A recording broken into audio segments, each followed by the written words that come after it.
Thank you for coming on the Mental Health Podcast. I appreciate you being here. Well, thank you for having me. Yeah, today we're going to discuss your book, You're Not Crazy, Living with Anxiety, Obsessions, and Fetishes. So I read your book, loved it. Thank you for giving it to me.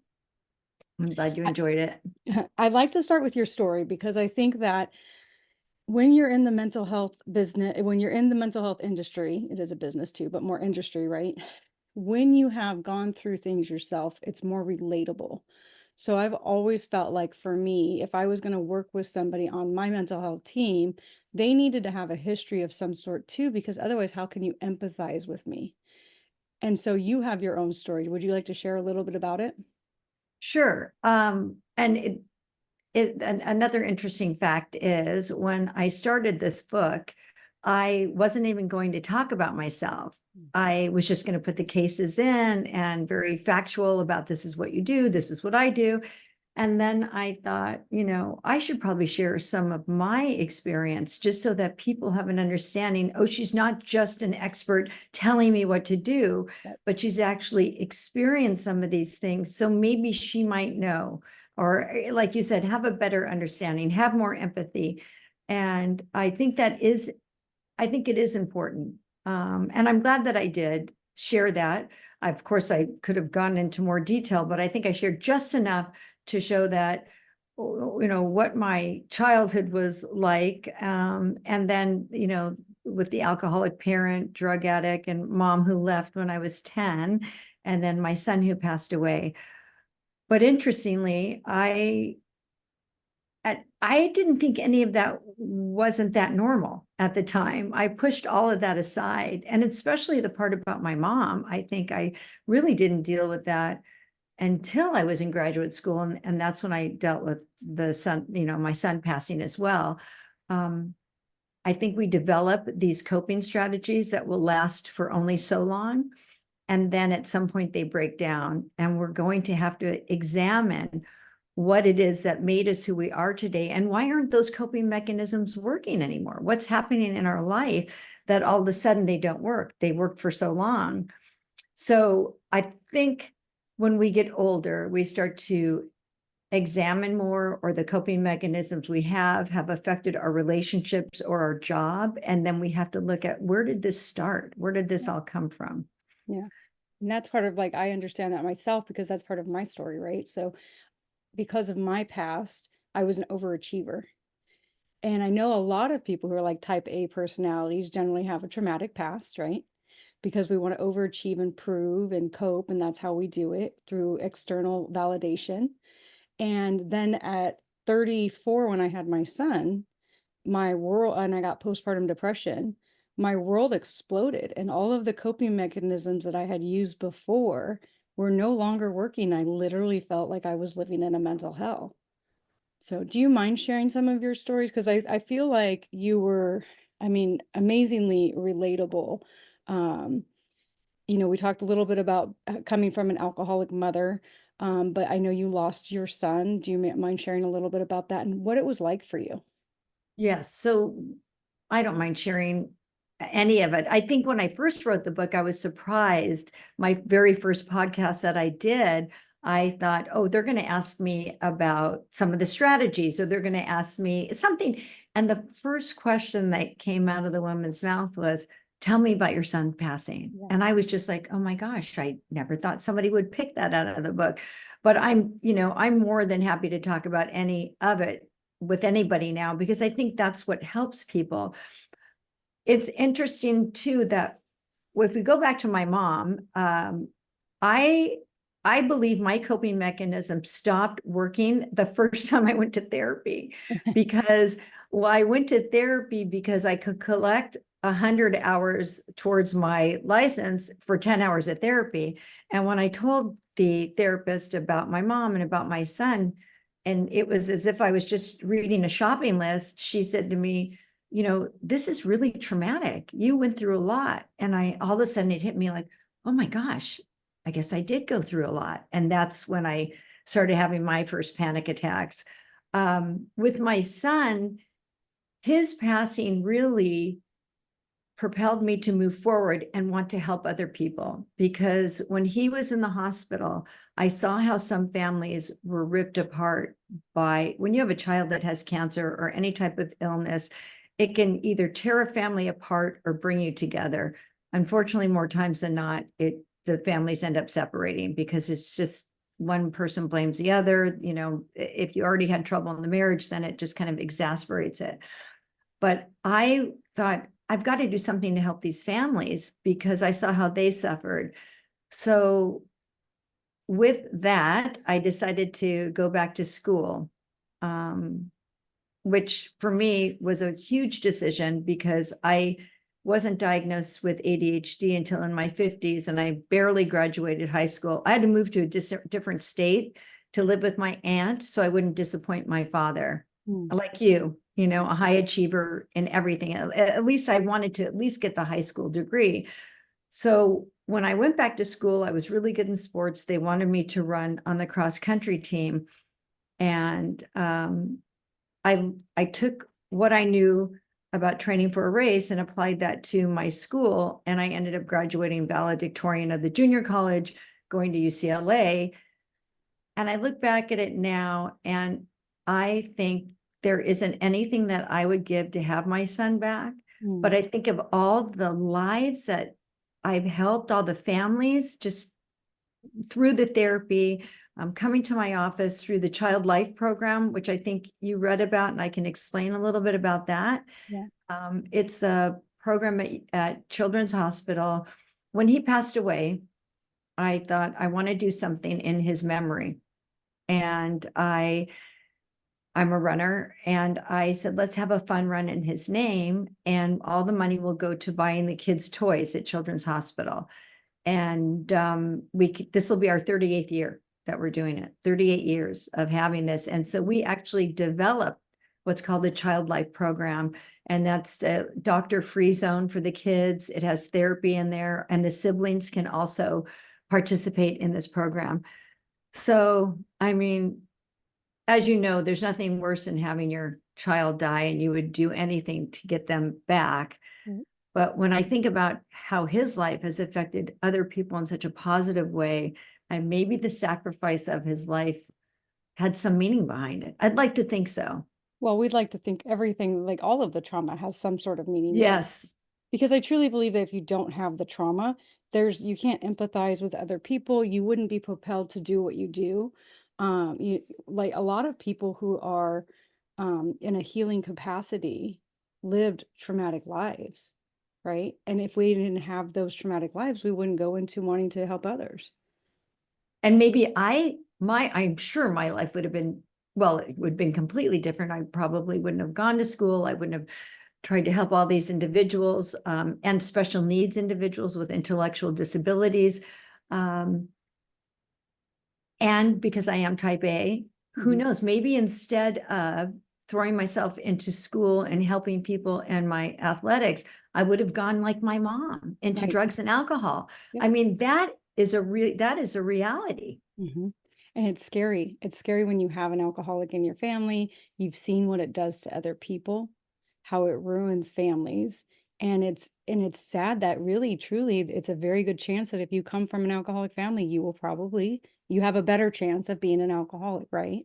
So that Yes. goes into your book and the addictions and the fetishes and all of these different things. And you have some amazing stories about people. I don't want to give away the entire book, but there's one, the fetish one, which I've talked to in season 1, I had a couple people who had various fetishes, and I tried to understand like where they're coming from without judgment, right? Because these are all coping mechanisms anyways, right? Somewhere and something happened somewhere that this is what triggered. I guess there's not one thing, but like, we'll talk if you don't mind the specifics of that story about the gentleman in the story. And how it started?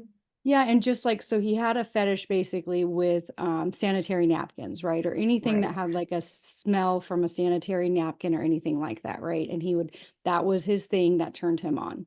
Correct. What would create that? So that's okay. So this is what I love about what I do is at first I'm like a detective. Yeah. You know, you come into my office. I don't like to dwell on the past, but I need to know something about you and why you're here. I mean, you came to see me. So there's obviously a situation, a behavior that you keep engaging in that you want to stop or Right. figure out what is a replacement behavior or how can you stop? So I get an overall view of who you are. And if it's necessary, I ask for you to bring your partner in or significant other, or whoever else is involved in your life, at least for a few minutes initially, because they have a different perspective. Everybody sees something different. Then I have data sheets that you fill out, and the partner, spouse, whoever, brother, sibling will fill out their own data sheet. And it's a different type. So it's finding out what the behavior looks like, what happened just before the behavior, and what was the consequence. Then you come in again a week or two later and we analyze the data.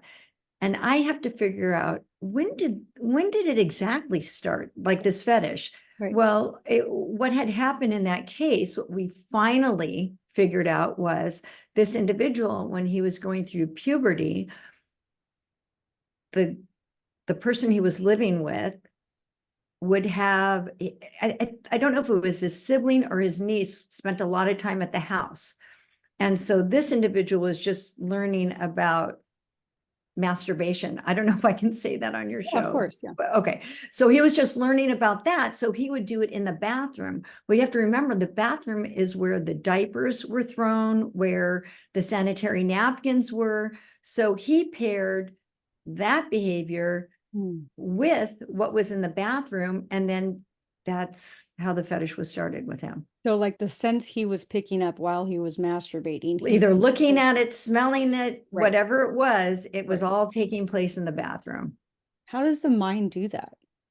I don't know. It's interesting, isn't it? When it pairs things like that. I had another individual that had a fetish.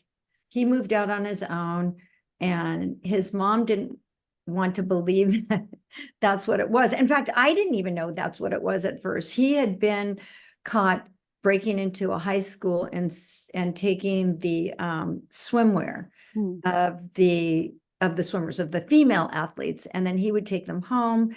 And I finally got to the bottom of it. He was wearing them and masturbating at the same time. So that was his fetish, was dressing up in women's clothing.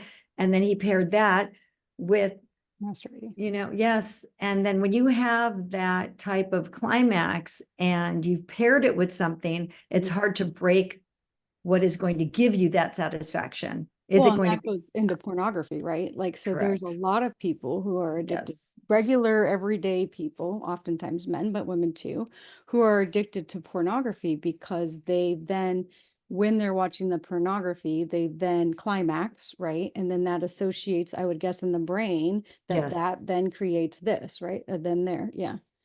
And then And there. it's another interesting thing is that many years ago, was called in because an individual was using his parents' credit card to have escorts come to his house. Hmm. And I thought, how would he even know about this? I mean, and I kept asking the dad, and well, the mom was there. Is there anything that you can tell me that might have started this? That why would he call escorts, and why did he think he was above having a relationship, that somebody was more in his league, right? Because a lot of these porn stars, they're not going to date the people that are watching on them on their show or whatever they're doing. So finally, after several months, the dad revealed to me, he said, I'm going to be honest. I did get my son a lap dance. Hmm. So it came out to where now he's started this. He's the one that started it, the dad. So when I have other dads that say, well, I think I'm just going to get my son hire somebody for him or get him a blow up doll. Cause I've had fathers say that. And I say, no, no, no, let's have him use his imagination. Yeah. Let's have him think and not have to watch TV, or if, not necessarily look at a magazine, but just use his imagination and see what he can come up with. So he doesn't attach that pleasure to something, and then that becomes Right. and can turn into a fetish. Is a fetish something that is more likely to occur in one person with a certain type of personality or history or background than, say, somebody who maybe grew up in like a traditional household where there wasn't like a lot of trauma? Does like trauma make fetishes more likely to occur? I haven't seen that. I Okay. mean, because I've seen both sides of it. Right. I've seen where one was definitely a traumatic household, and the other one was a two-parent household with a macho dad. I mean, the same type of thing. And this young kid got his fetish from YouTube. Mm. So he would give himself wedgies. And I got called in because he almost got hurt really bad because he started to hang the back of his underwear on certain doors and things. Oh, And he did it on a shower door. And could have been really, severely injured, which he wasn't. What I did find interesting was I have certain books that could teach individuals that it's okay to masturbate, different ways, that sensations that you're going to feel, things like that. And I asked the dad if he would do it, and he said yes, but he never got around to it. And so what I did was, because I knew the kid would be embarrassed if me, being the one that read it. So what I did was I read that section to the mom as the kid was listening, but not next to us. And so he was able to figure it out. do you think the dad didn't want to read it because the dad didn't want to change, or the dad didn't want the shame, or why do you think the dad didn't want to read it? Because we know you have time to get around to it. That's just an excuse. Yeah, it was definitely, no, it was an excuse. I think that the dad felt uncomfortable, Mm. is what I think. Or maybe he was doing things that he didn't want to talk about. There you go. That's a possibility that never came out. Yeah. But Interesting. it was very, every case is so different, Right. even though if you can find a common denominator in all of them, the pairing, which makes the fetish. And another interesting thing too is the individual that had the fetish with the dressing in women's clothes or having that type of bathing suit material on. Mhm. I normalized it for him. And I Yeah. said, look, I said, there's other people like you, which was such a relief to this person. But you can't go around stealing women's clothes out of your apartment dryer, Right. right? And you can't go stealing clothes out of department stores, but you can buy a piece of women's clothing if you want, Yeah. wear it if you want. It's okay, Yeah. but you can't steal things, because what a lot of times what happens is people are so ashamed of their fetish that they start engaging in deviant behavior, which leads to them to be arrested. Right. And that was where I was going to go next with it, is the shame, right? So we're talking about, again, the mental hell of all of these different things in life. And so somebody who is in either an obsession, has anxiety, is doing a fetish, all of these people are carrying some sort of shame with them, right? As somebody who's talked to a lot of these people, can you give us just like an idea of what it's like to be in their head? Well, they usually, I have not have I have not had one person come to me unless they were caught. So it's gone on for quite a while. So typically a family member Mhm. will catch them, or they've gotten in trouble at work, or they've gotten in trouble at a school setting. So they're already feeling bad about themselves. Right. So my goal is to try and normalize it and not make them feel. And a lot of times I'll just get out the DSM and I'll say which is a diagnostic statistical mental health manual where you make the diagnosis from. And I point out that the reason that this is in the DSM is because other people have it. It's not, you're not alone in this. And I think that's the most important thing in any of these cases, or any diagnosis, is that you aren't alone. There are other people like you, and it brings a sense of relief. And it's almost like, okay, now what do we do? I'm not alone, but what's the next step? I know when you were talking about you driving on freeways, during the height of my anxiety, I could not drive on an overpass if my life depended on it. I would literally pull over and start crying on an overpass. It's so crazy. I would drive on them all of my life, and then all of a sudden I could not drive on an overpass.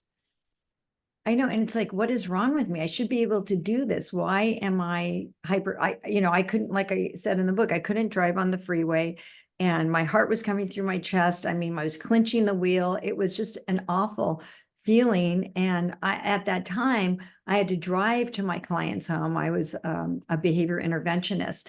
And so I would go into other people's homes and implement behavioral programs.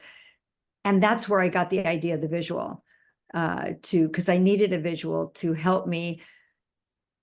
I had a therapist who was very good at the time. She was very, straightforward with me, which I like because that's the type of person I am. But she would say, you need to take deep breaths, which is all good. You go into somebody's office for cognitive behavioral therapy, and typically they say, okay, so I want you to take a deep breath that this happens. But the problem is, if you don't practice before you reach that period where you become anxious, it's hard to do in the actual moment. So with my clients, it's like I say, it's like signing up for a 10K race. You don't sign up for a 10K and then not run until race day. Right. You wouldn't be able to finish it. So I have my clients practice when they're not in my office and give them the visual of the signal plan to stop whatever you're doing or thinking. Yellow means make a choice. When you get to a light, you have to make a choice to use a replacement behavior, whether that's deep breathing, positive self-talk. Green means go, start to use it. Yeah. And that's what I did for myself. And so for those who haven't read your book yet, basically it's like a light signal, like when you're driving. So the red is stop, the yellow, and then the green. And one Right. of the things that you use is a like a squishy ball or something that's like that to help them with that behavior too, right? Is that used during the yellow? I would use it right away. Just pick it up right. So you can use a stress ball or a boat keychain, because those boat keychains are about this big, Mhm. and they don't look out of the ordinary because people who have boats have boat keychains. Yeah. And you could put it in your pocket, you could put it in your purse, and it fits in the palm of your hand. So you can squeeze it and nobody will really know. And I don't think anybody cares anymore about what if there's a lot stranger things going on in the world than somebody squeezing a boat keychain. Right. And I think that it's more normal now to talk about mental health. Much more, much So if you more. see somebody with a fidget spinner, like that's part of their coping mechanism. They use a fidget spinner. It's not a big deal like it used to be, like, what's wrong with you? You're crazy, blah, blah, blah. So Right. how have you seen in your practice? So I'm 44, right? So I've seen in my life just this huge shift, but I've only been in this world for about 10 years. And so even in those 10 years, there's been a big shift, but you've been in this for a long time. How have you seen the shift in the views of mental health, fetishes, anxiety, and all of these things? How has the world shifted since you began to where it is now? I think in the past, I don't even think people really use the word anxiety that much.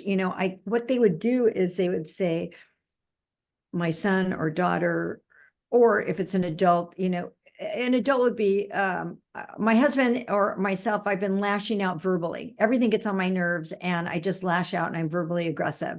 Okay, well, let's talk about that aggression, that verbal aggression. Again, using the ABC data, it seems like that verbal aggression comes from frustration, which could have started from anxiety. So one emotion builds on the next. So let's figure out how to stop the anxiety, and that will ease your frustration and come up with a replacement behavior. It's so much bigger now. I have parents, especially during the pandemic, it seemed like it just exploded as far as anxiety. Kids were so much more anxious because of their non-socialization Yeah. was huge. Wearing the masks was huge. And then I had some students come in that once they lifted the mask mandate, then they put the mask mandate back on, and then they lifted it again.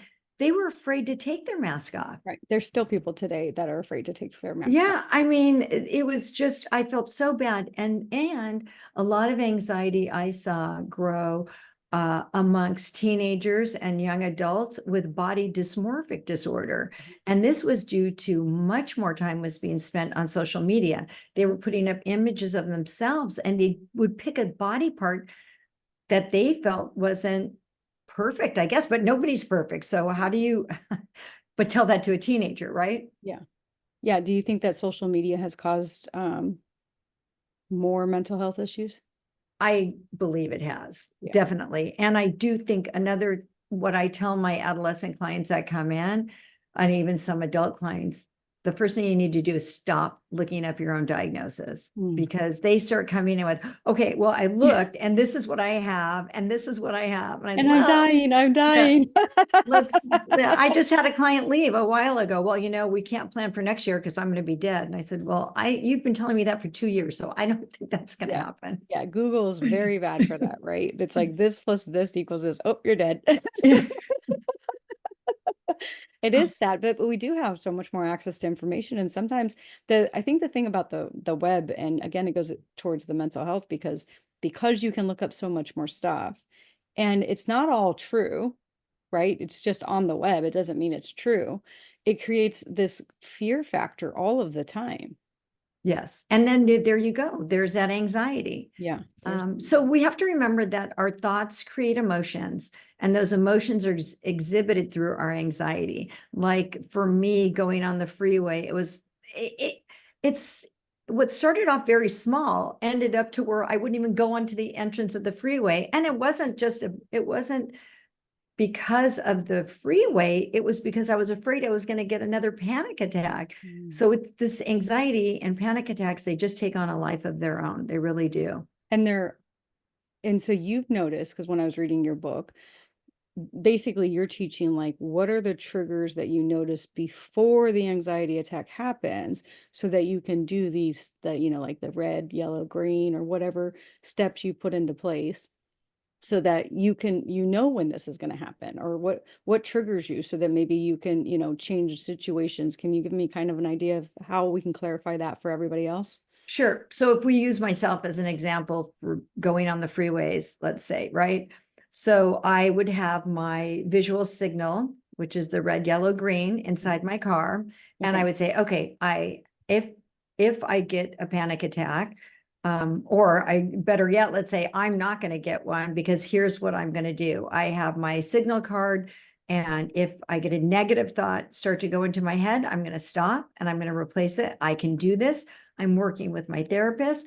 I know that I'm going to be okay. I'm not actually having a heart attack, and I'm going to start deep breathing. I'll turn on the radio and sing a song. Mm-hmm. Maybe I'll sing a song on the radio. And I did that a lot. And back then, when I was going through this, we didn't have hands-free cell phones. We didn't even have cell phones. We had pagers back then. So I had to use the radio and sing along with the radio, and just not distract myself from the road, but distract myself from my own thoughts, my negative thoughts, and learn to replace it. And once you have a positive experience, like once I was able to do it one time, how great is that? How empowering is that?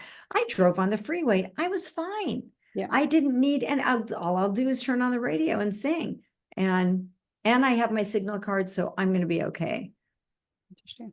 So I like to associate, and so this is kind of my area of study, and what I read case studies on and things is basically what happened to you is what created your coping mechanisms, oftentimes your personality and things like that, right?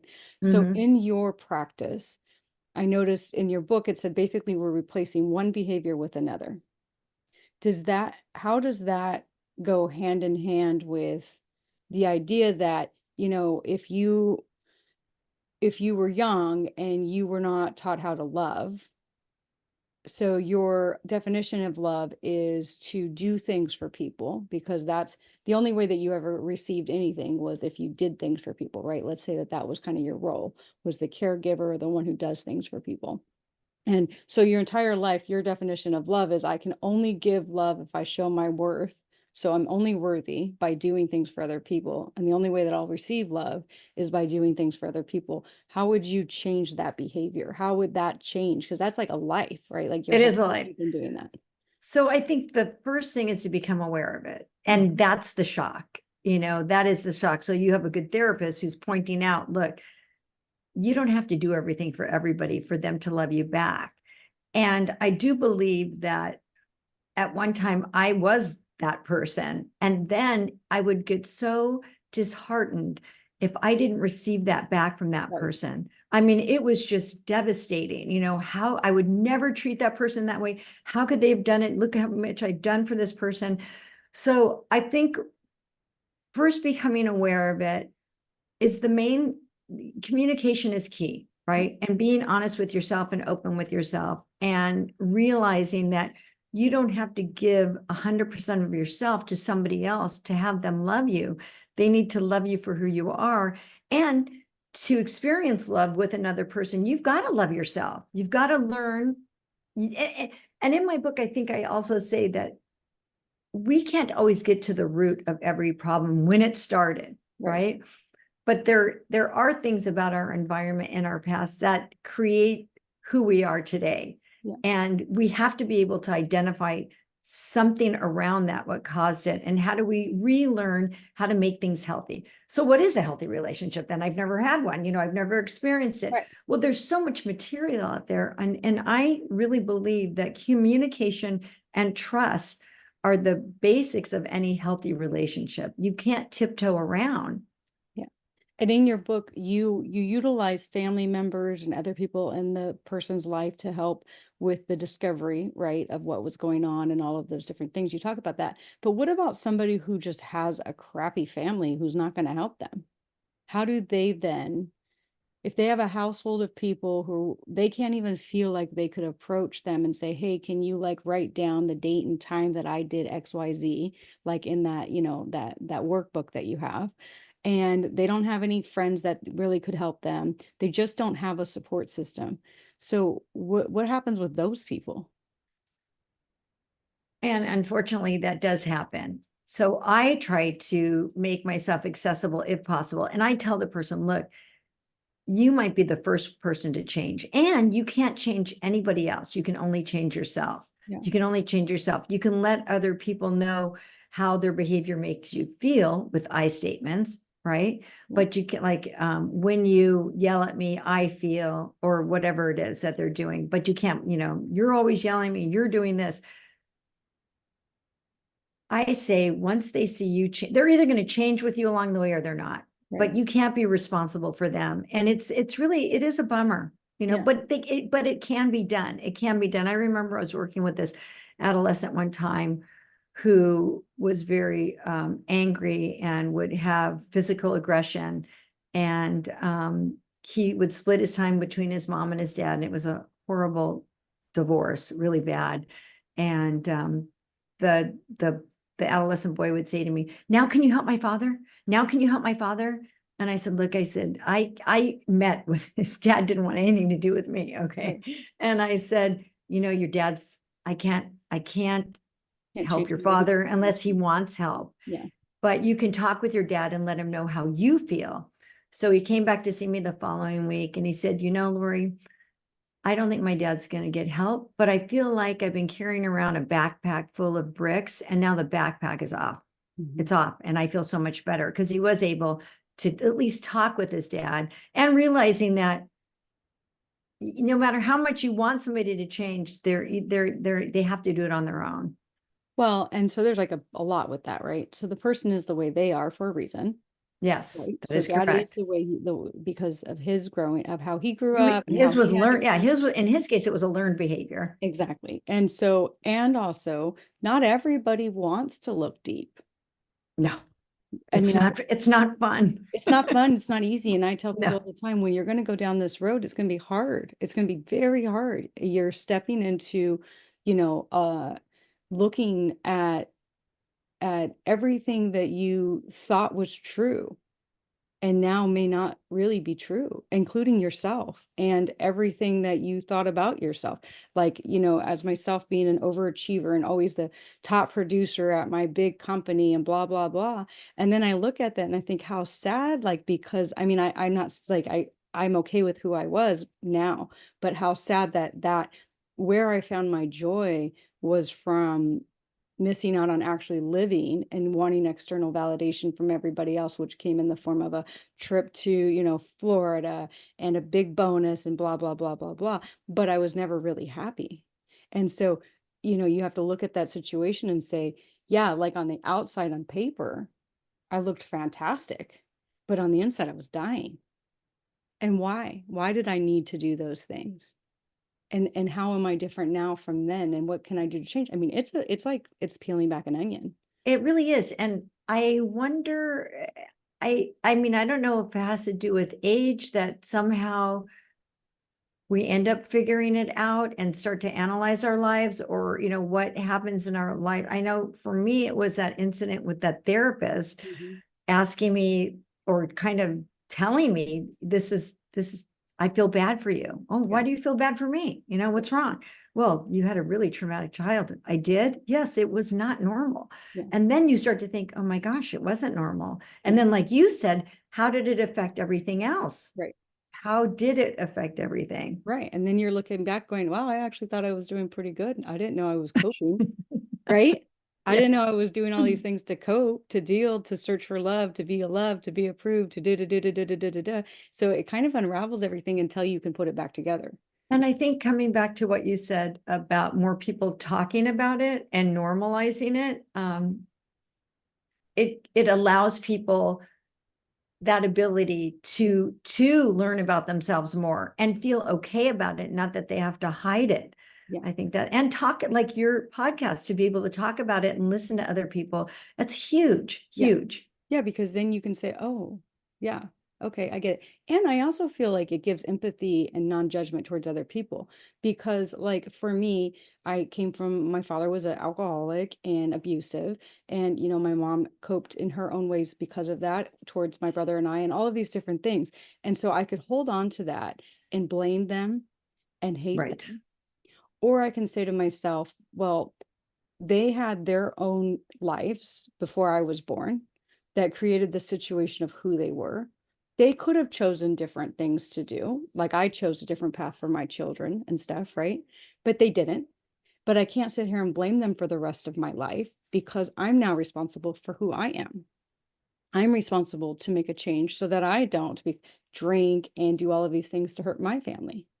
And I had to go through that. Like I stopped drinking 3.5 years ago because I was using drinking after work to calm down, which is very normal in America, very Oh, normal in yes. most countries, right? And so in fact, the fact that it's normal actually makes it even worse because nobody thinks anything bad about it, right?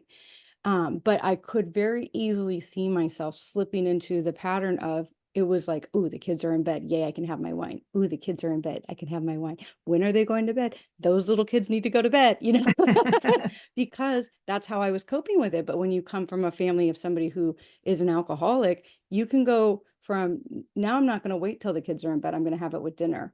And then I'm going to have it for lunch in the afternoon because that's acceptable now socially too. And then all of a sudden I'm waking up in the morning not feeling good, grouchy. I'm yelling at my kids when I not normally wouldn't yell at my kids. I mean, it goes down this whole rabbit hole. So it gives you the ability, when you start digging into yourself, to look at, okay, you know what? I understand where they didn't start out that way. These were all things that they did because of the experiences in their life, and this is how they coped with it. So I can't hate them. I can't blame them. I can see them as a person who's struggling.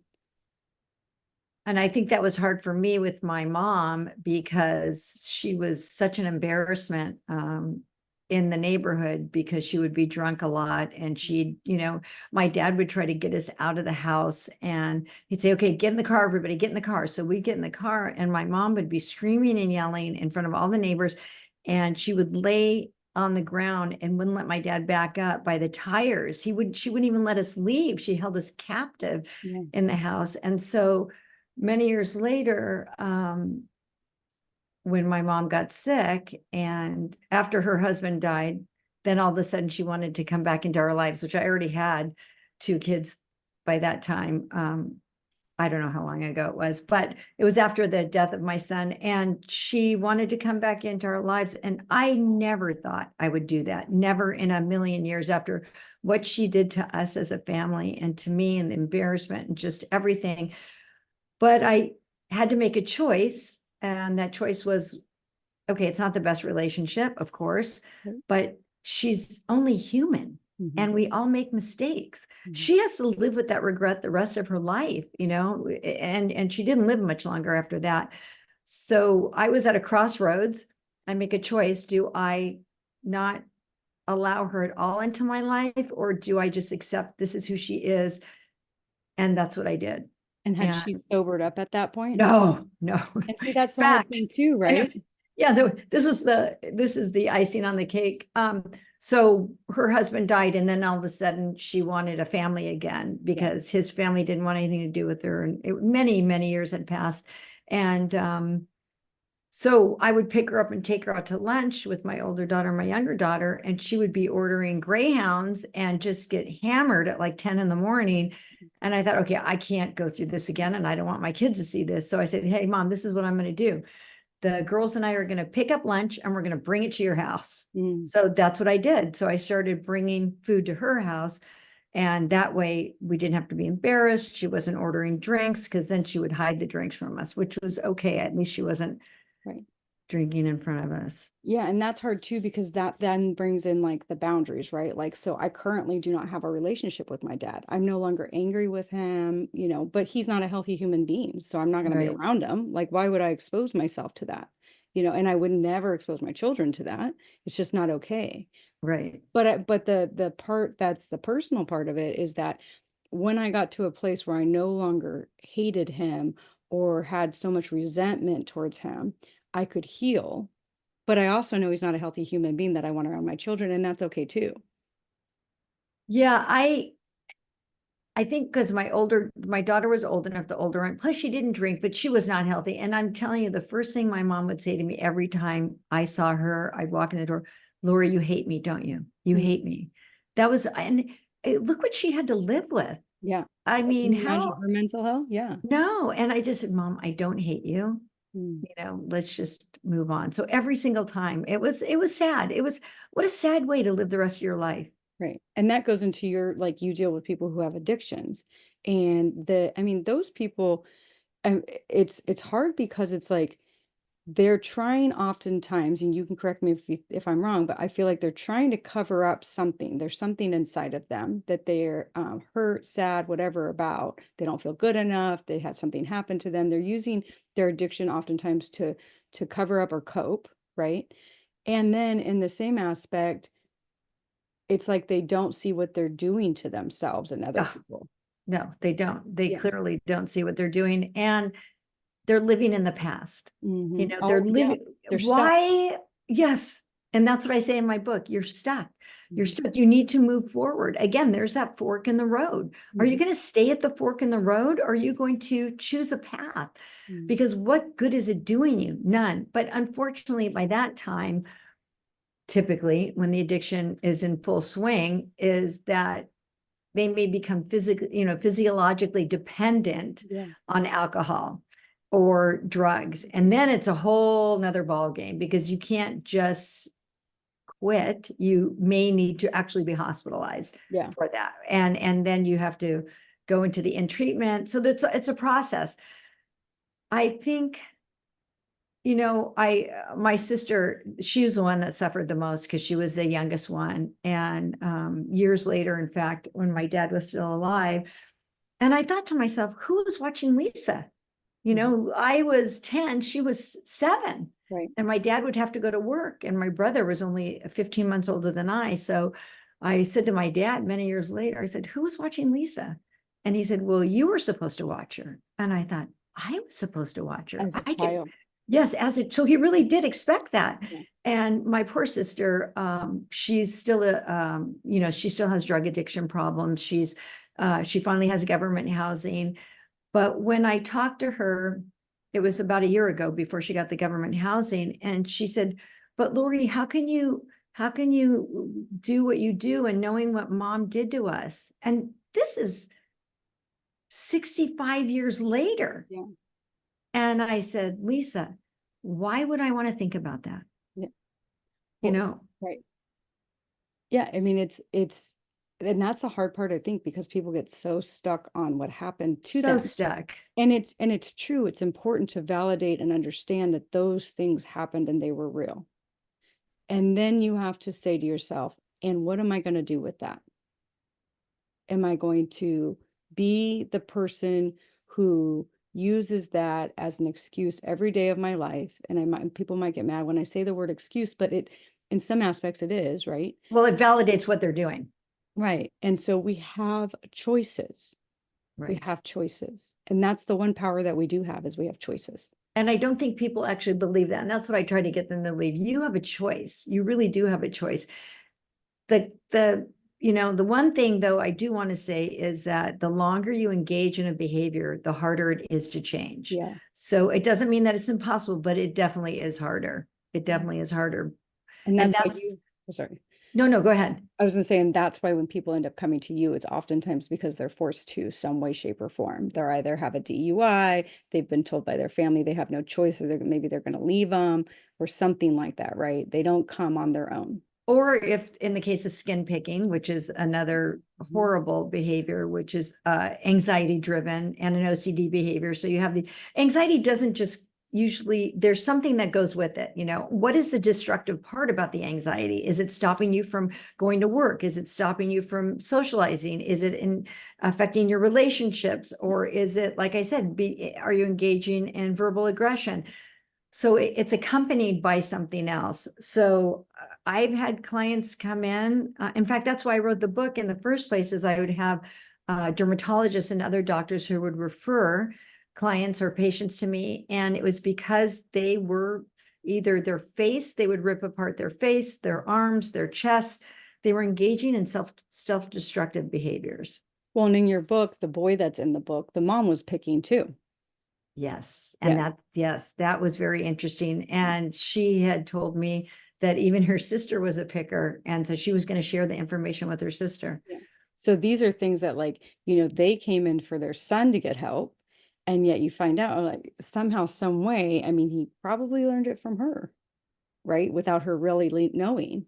Because if Yes, or had that genetic predisposition to engage in an OCD behavior yeah. and you're right, they might have seen the mom picking. Yeah. Right. Because I mean, we learn our environment teaches us. Yeah, So I it's think that all would be very interesting, all very interesting. well, and that's the thing too, right? So you like I always tell people, like if you have like let's say you're married to somebody and they have something that bothers you that you feel like they need help with, sometimes there's a mirror that's put up with that, right? Because if it's bothering you, what's going on with you too, right? Like obviously, like so if you have somebody who, maybe they're like moody and you think they're moody all the time. But then it's like, if you look at yourself, well, are you moody too? Like, are you only noticing their moodiness, or are you also like, contributing to this? Or is their moodiness causing this, causing this, causing this? You have to work together, right? Because if they're moody because they think you're mad at them, but you're moody because you think they're mad at them, you have a relationship that you have to work on together.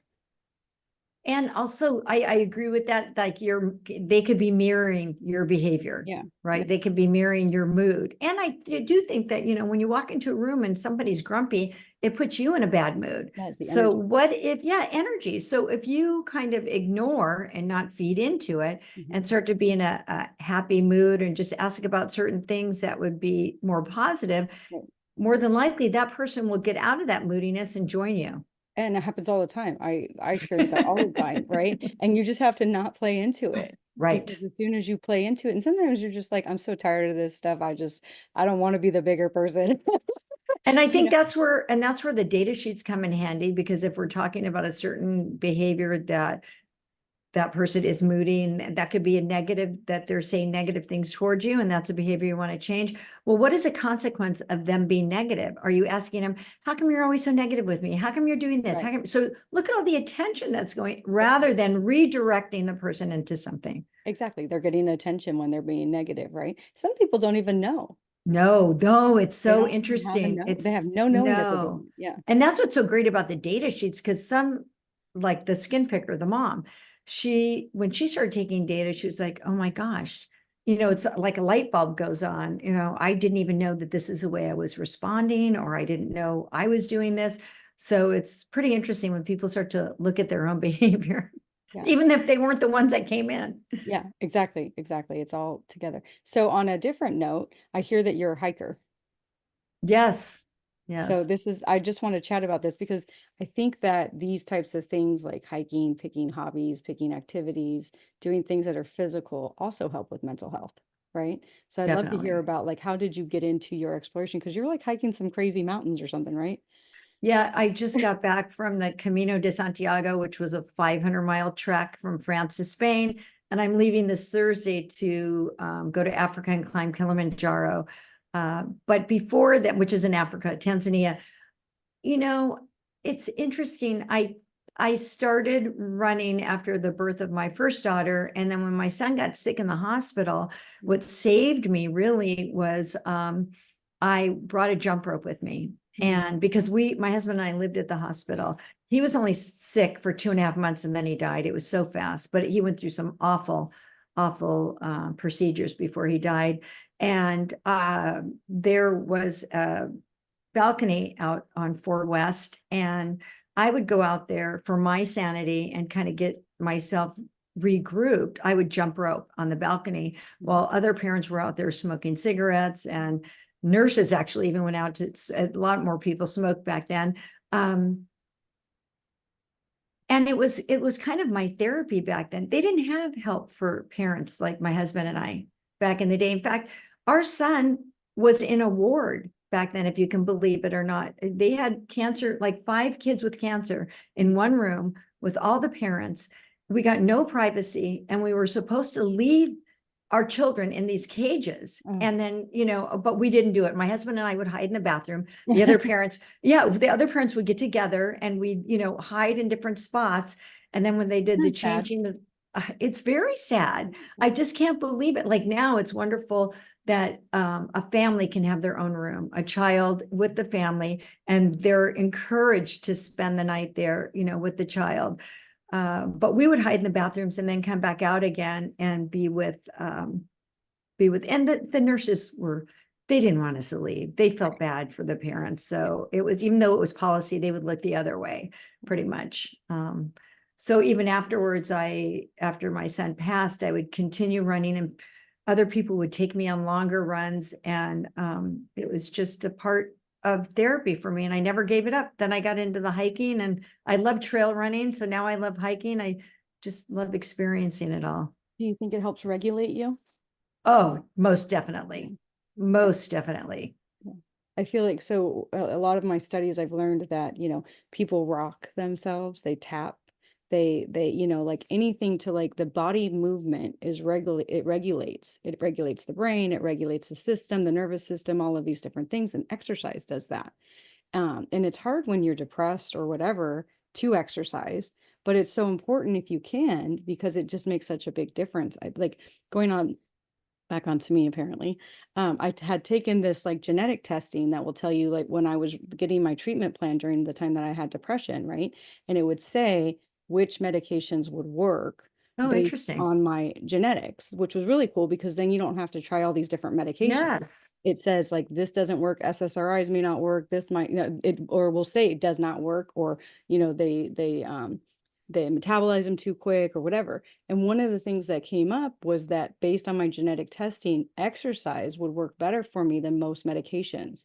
And that was for me. So it was simply from my genetics, from them doing a mouth swab and running all of these different things, you could find out that like for me to regulate, exercise would work better than Prozac or this or this or this or this. Exercise was important. And so knowing that, then you say, okay, well, then I know for me, I have to exercise to feel healthy mentally. Whereas somebody might find that like an SSRI is their thing that works best for them. So the genetic testing is something I found that was very interesting because it's personalized to you. The problem is it's not widely available and you have to have the money to be able to afford it, right? So this isn't something that everybody has to do, but for those people who have struggled with various different medications and nothing's working for them, I found that that was an amazing option for people to know about. And not everybody wants to take medication. And I tell clients that, I say, they want to try it without medication. So I say, okay, we can try it without it first. And, I write them a weekly schedule, and always in that weekly schedule, if they're not already exercising, I'll put in like 10 minutes of walking, then 20 minutes. So, because I do believe that it is so important to our general health that for our minds and our bodies, that you have to get out and exercise and get fresh air and do something. You don't have to do it to the extreme that I do it, but it is important. And even with kids, parents will come in and they need executive functioning skills, or, with their kid, in that, I always build a sensory diet. Mhm. And I have my own sensory diet. Adults still need it. And what that just means is that you work up until you think your threshold is. We determine what that is. If you can work on a computer for 45 minutes, then we put maybe 40 minutes. And then you set a timer. When 40 minutes is up, you go out and you walk around the block, come back, and then work some more if you have to. But it's that reset button that I believe the exercise helps with.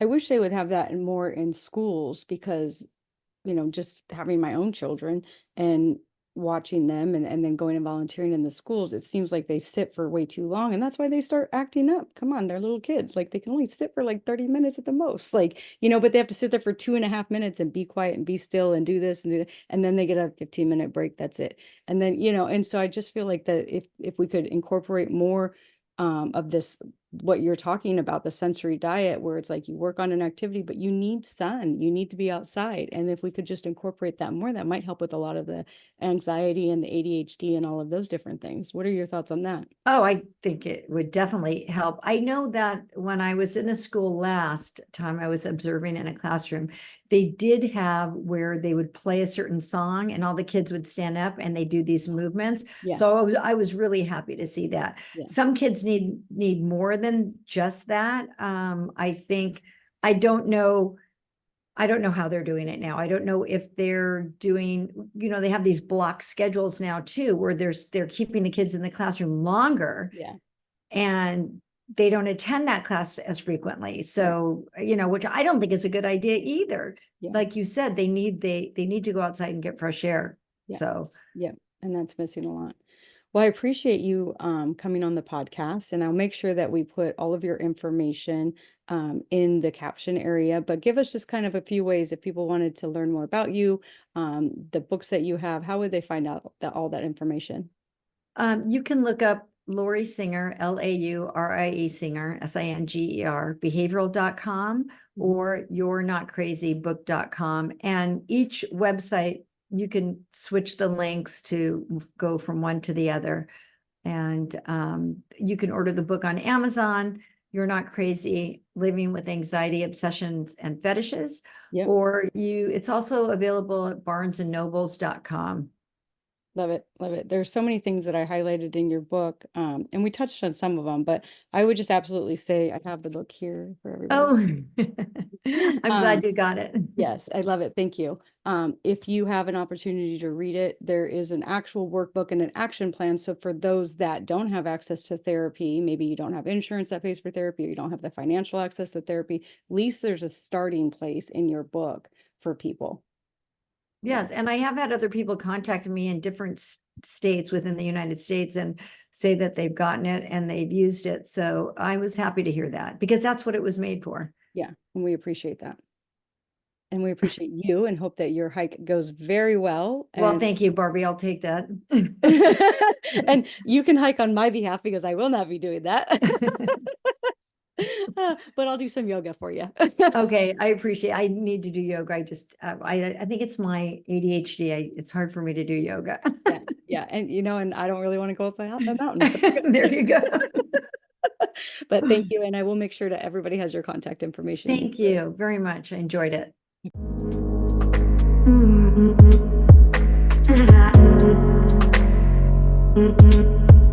Mm-hmm.